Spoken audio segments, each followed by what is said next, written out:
Good morning, good morning, good morning, and welcome to T minus 10 minutes. That's TEA. This is my tea time, and feel free to join me with Shay Cannon, your favorite fractional chief operating officer. Now, what does that mean that I am? What do I do? That means I work inside of seven figure, multiple six-figure, and six-figure businesses day to day and week to week to help with their business growth and business scale. Okay. However, I can't work with everybody in that capacity, so I have a mission. And my mission is to help small business owners like you, entrepreneurs like you, to stop spinning your wheels, okay, and make sense of your business so that it makes money and creates time freedom. Did you catch that? Make money and create time freedom, all right? My freedom looks like living and working my business from anywhere in the world.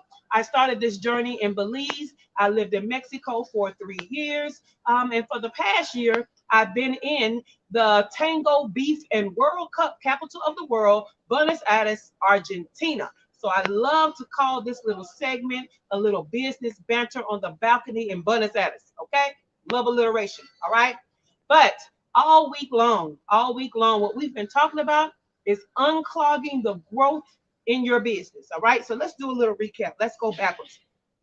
First of all, I picked this topic because it's one of the top questions. Good morning. Good morning. It's one of the top questions I get when people find out I'm a chief operating officer, right? They're like, hey, my business is kind of stunted. It's not making the money that I want to make. How do I get more growth in my business? So I'm saying unclog the growth, right? So that's one of the top questions I get.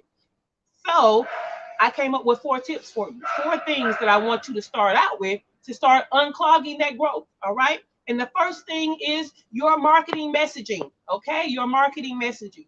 A lot of you are trying to talk to too many people. You're trying to sell them too many things. And when they think of you, they can't remember what you do and who you do it for. Right. And the clear solution to that will help you to save your energy, save your money, save your focus, your time, and all of that is the very true clarity of serving one client avatar to solve one problem, I'm sorry, with one purposeful solution. Okay? One. You can't get more clear and simple and precise than that. Okay? So one. Serve one type of client avatar to solve one problem with one purposeful solution, which should be your offer, right? When you do that, what happens is when they think of that problem, they think of you as the solution. When they think of you, they think of you as the solution to their problem. It's that simple, right? They are able to self identify with wait, she's talking to me. Okay. She's telling me that she can help me with that thing that has been the bane of my existence. Okay. That's what you want to be known for. That's clarity in messaging. All right. Some of you are trying to serve too many masters, right? And we all know how that ends. So you're trying to serve more than one type of client. Some of you think that because you solve the same problem for different people, that you're doing it for the same person. You're not. Okay. So if you're trying to get to your first 6 figures, okay, and you're trying to serve more than one type of client, and when you're forward facing, sometimes you're talking to done for you people, sometimes you're talking to done with you people, sometimes you're talking to do it yourself people. Guess what? That's 3 different types of people, even though you may solve the same problem for all of them. What happens is when you change your message, you change your audience. Okay. So when you're over here talking to done for you people, the do it yourself people are like, oh, I thought she just gave it to me and I would do it. I guess she's not talking to me. Right. When you're talking to the do it yourself people, the done for you people are like, wait, I thought she was going to do it for me. I don't want to do it. So she's not talking to me. So every time you switch who you're talking to, you lose people, you lose momentum. Pick one avatar so that you can go forward faster. All right. So that was Monday's tip. Get more on Monday's replay. All right. On Tuesday, I gave you tip number 2. Let's let the truck pass. All right. Okay, and tip number 2 was you need to look at your client journey and make sure that the workflow is free flowing through that journey. Okay, so what is the client journey? How people come in awareness of you and your brand, how they inquire about working with you, how you service, how you onboard them, how you service them, how you offboard them or get them to the next thing, right? All of that is the client journey. Well, each step has its own processes and protocols, right? And then to get from step to step has its own processes and protocols. So, do you have the right processes and protocols in place? Processes are the how to, protocols are the what is it? The when to and the where to. Okay. Also, do you have the right technology in place for each step and to get from step to step? Do you have the right people in place or do you have people in place? Okay. Some of you are solopreneurs and you're wondering where your growth is. Well, I mean, you're going to cap the growth if it's just you. All right. There's only so much capacity. So that was the tip for number 2. Go back to Tuesday's replay to get more information on that. On yesterday, Wednesday, tip number 3 was, do you have your aces in their places? Okay. You got people for number 2, but number 3 is, do you have the right people and are they in the right places? Okay. You want to see a business stunted with stunted growth, especially a small business? Watch a business with the wrong people in the wrong place. Okay. Watch watch the people with the wrong people in the wrong place in their business. The most dull, unsunshiny person is the client support person, right? Make you want to just go take a nap rather than buy their service. All right. The most disorganized person in the world is in a position that takes high organization, right? So the first thing you're going to do is you're going to check your structure because it's never people first. It's always structure first. All right. So check your structure.